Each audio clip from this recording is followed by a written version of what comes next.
السلام على الحسين وعلى علي بن الحسين. اعوذ باللہ من الشیطان الرجیم. بسم اللہ الرحمن الرحیم. الحمد للہ رب العالمین. الصلاة والسلام علی اشرف الانبیاء والمرسلین سیدنا و نبینا و شفیعنا مولانا مولا الثقلین جد الحسن والحسین ابو القاسم محمد. اللہم صل علی محمد و آل محمد وعجل فرجہ. بسم اللہ الرحمن الرحیم. اللہم صل وسلم وزد وبارک علی صاحب الدعوة النبویہ والصالة الحیدریہ والعصمة الفاطمیہ والحلم الحسنیہ والشجاعة الحسینیہ والعبادة السجادیہ والمعاصر الباقریہ والآثار الجعفریہ والعلوم الکاظمیہ والحجج الرضویہ والجود التقویہ والنقاوة النقویہ والحیبة العسکریہ والغیبة الالہیہ ابو القاسم محمد. اللہم صل علی محمد و آل محمد. بسم اللہ الرحمن الرحیم.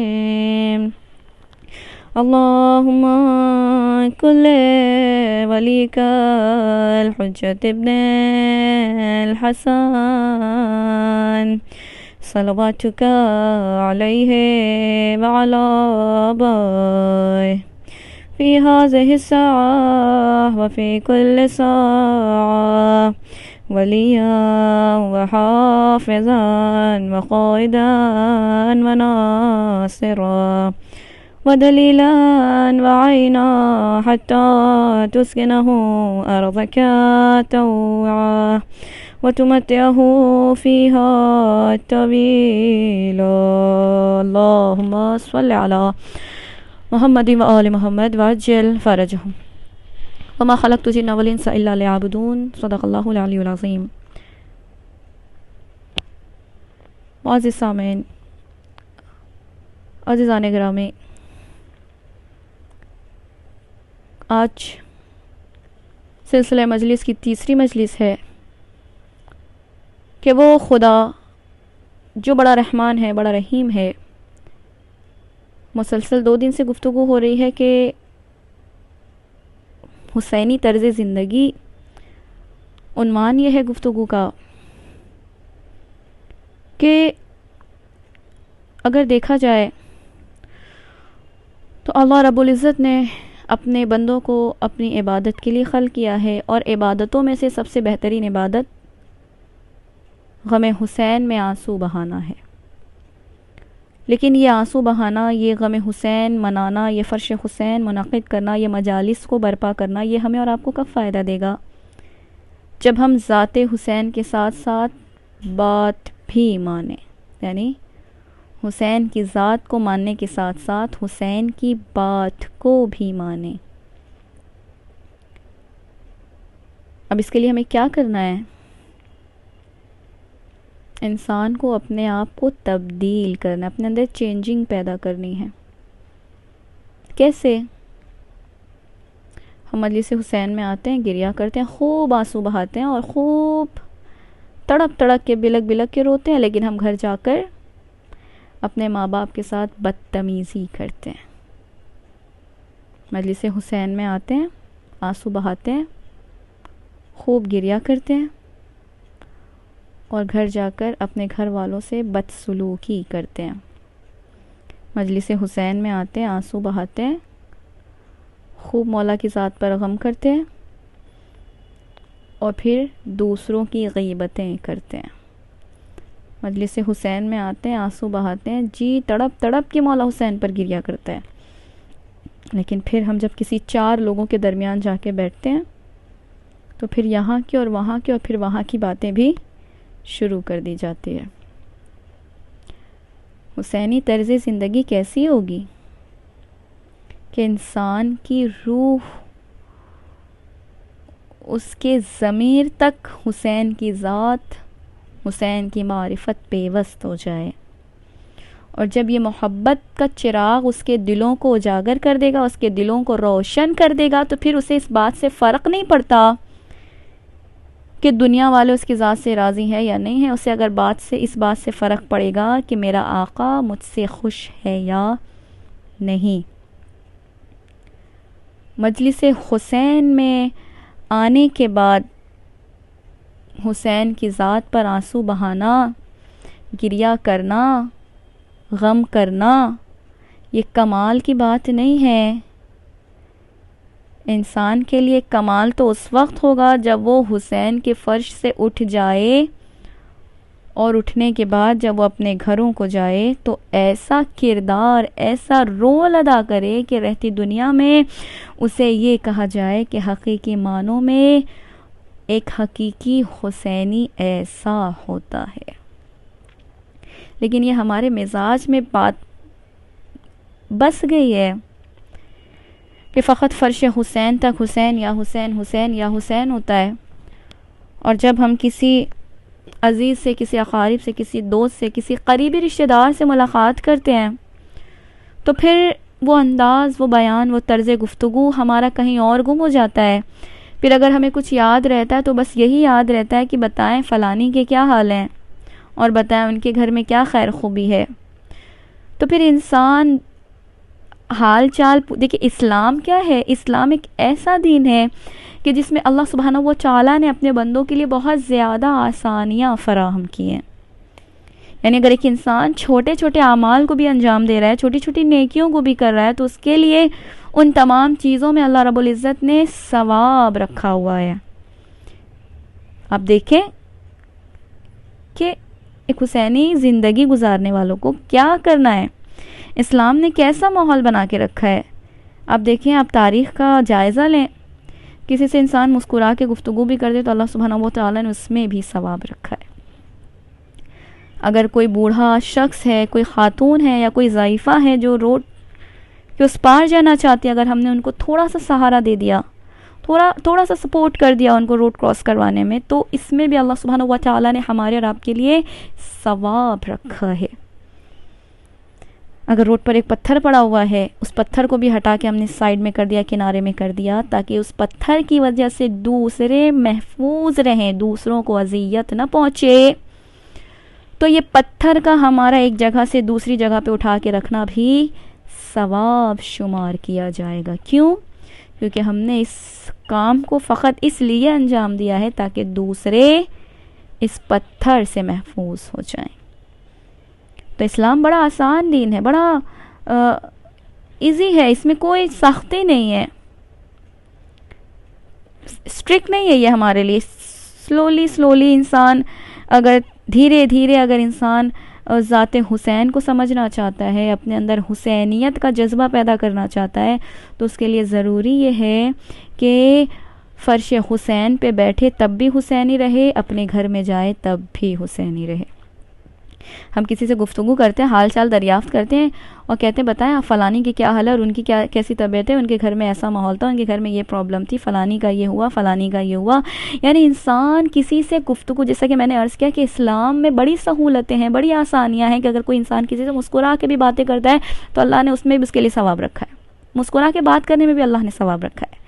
کسی کی خیریت دریافت کرنا، کسی کے حال چال کو دریافت کرنا، کسی بندے مومن سے اچھے سے باتیں کرنا، صلہ رحمی کرنا، اس میں بھی اللہ پاک نے ہمارے اور آپ کے لیے سہولتیں رکھی ہیں. لیکن یہ سہولتیں بھاری اس وقت پڑ جاتی ہیں ہمیں اور آپ کو جب ہم صلہ رحمی تو کرتے ہیں، لیکن صلہ رحمی کے ساتھ ساتھ یعنی اپنے رشتہ داروں سے، اپنے عزیز و اقارب سے، اپنے ریلیٹیو سے، اپنے پڑوسی سے باتیں کرتے ہیں، یعنی ان کی باتوں کو اور اپنی باتوں کو چھوڑ کے جب ہم کسی تیسرے بندے کی باتوں کو ڈسکس کرنے لگتے ہیں تو پھر یہاں پر حسینیت کا جو جذبہ ہے وہ کہیں مر جاتا ہے.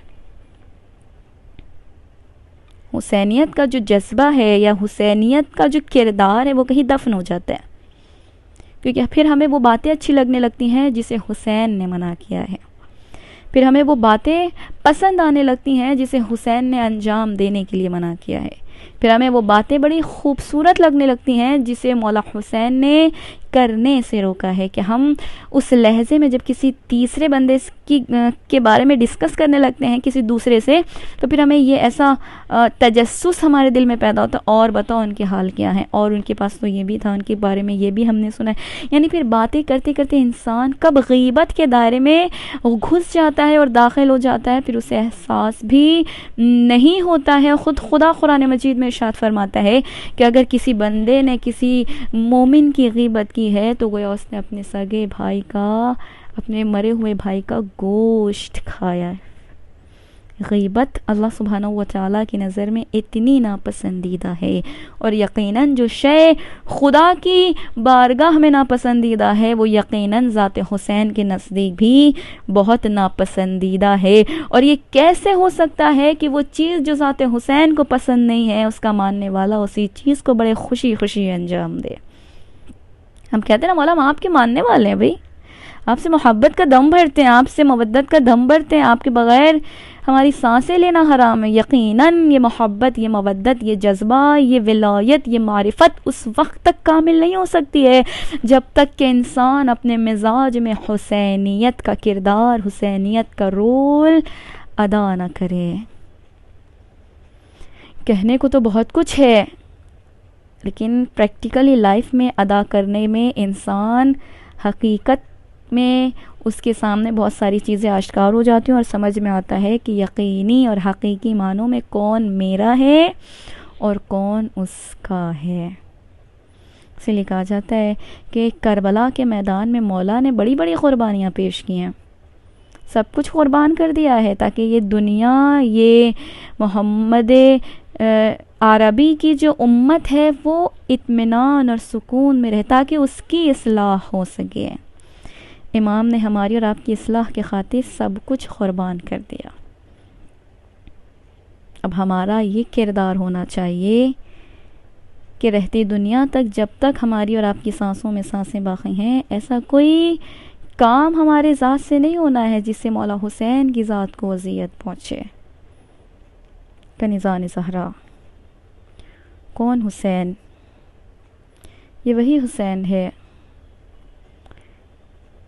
کہ جسے مدینے میں رہنے نہ دیا گیا، کربلا بلایا گیا. جب یہ خطوط کوفے والوں نے امام حسین کو تحریر کیے، تاریخ گواہ ہے جب 12,000 خطوط امام کی خدمت میں پیش کیے گئے تو امام نے اپنا ایک سفیر کوفے کی جانب روانہ کیا، اور امام نے سفیر حسین جو کہ مسلم ابن عقیل تھے ان سے کہا کہ جب تم کوفے جانا تو وہاں کے حالات مجھے بیان کرنا، کہ اتنی بڑی تعداد میں لوگ میرے منتظر ہیں. جناب مسلم کوفے کے لیے روانہ ہو گئے. اللہ اکبر، کیا غربت ہے مولا حسین کی. جب جناب مسلم کوفے کے لیے روانہ ہوئے تو ایک بہت بڑی تعداد میں لوگوں نے جناب مسلم کے ہاتھوں پر بیعت کی.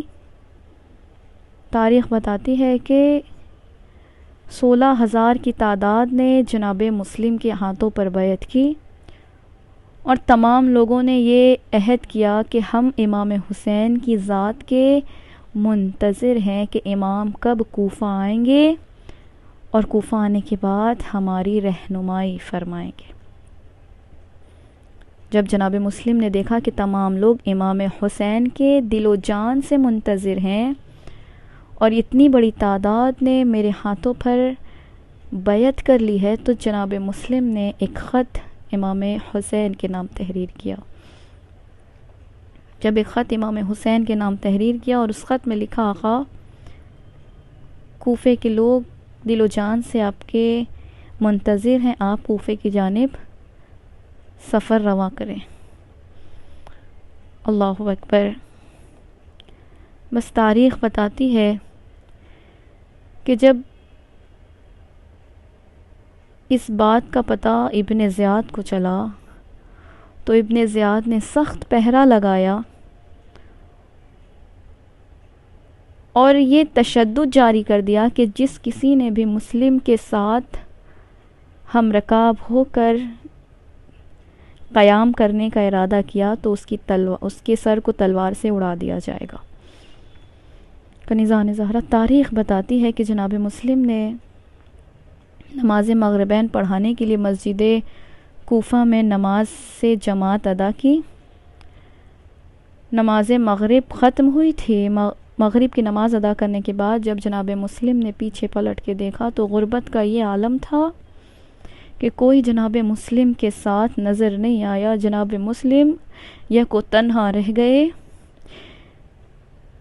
16,000 کی تعداد نے جناب مسلم کے ہاتھوں پہ بیعت کی تھی، لیکن جب جناب مسلم نے پلٹ کے دیکھا تو کوئی مسجد کوفہ میں نظر نہیں آ رہا تھا۔ ایک مرتبہ جناب مسلم نے اپنے سر کو آسمان کی جانب دیکھ کے کہا، اے میرے خدا، کوفے والوں نے دھوکہ دے دیا، کوفے والوں نے دغا دے دی، اے میرے خدا، حسین کی خیر کردہ، حسین کو بچا لینا، کوفے والوں نے دغا دے دی، میرا مولا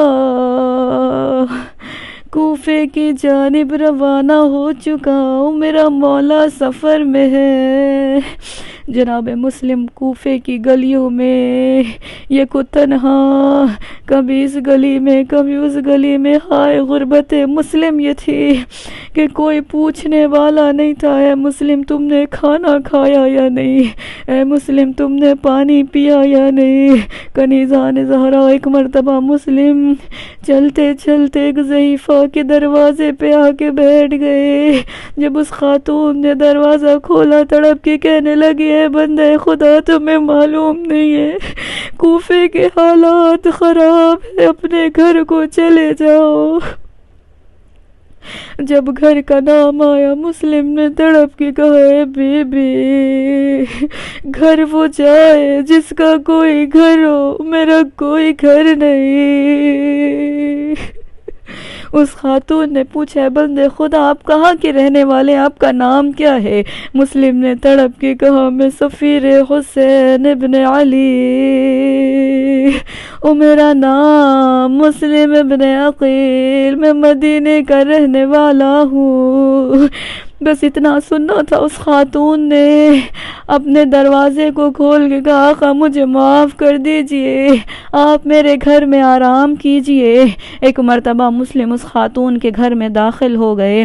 اس خاتون نے تڑپ کے کہا، آقا کچھ کھانے پینے کے لیے آپ کے لیے لے کر آؤں، اگر کچھ چاہتے ہیں تو مجھ سے بیان کر دیں۔ ایک مرتبہ اس خاتون نے تڑپ کے کہا، مولا کچھ کھانے کے لیے پیش کرو۔ امام نے کہا، جناب مسلم نے کہا، تھوڑا سا پانی دے دو۔ بس پانی دیا، تیمم کیا، نماز ادا کی۔ کنیزان زہرا، جناب مسلم نے نماز ادا کی۔ اچانک سے جناب مسلم کو گھوڑوں کی ٹاپوں کی آوازیں سنائی دینے لگیں۔ جناب مسلم تڑپ گئے، اپنی تلوار کو نیام سے نکالا۔ اس خاتون نے کہا، آقا کہاں جا رہے ہیں؟ کہا، اے بی بی، میں نہیں چاہتا میری وجہ سے نامحرم تمہارے گھروں میں داخل ہو جائے۔ میں ہاتھوں کو جوڑ کے کہوں، آقا ایک خاتون کے پردے کا اتنا خیال ہے، مگر مولا یہی کوفہ ہوگا، آپ کی شہزادیاں ہوں گی مگر کوئی چادر دینے والا نہ ہوگا، کوئی کھولتا ہوا پانی پھینکے گا، کوئی جلتی ہوئی لکڑیاں۔ انا للہ و انا الیہ راجعون۔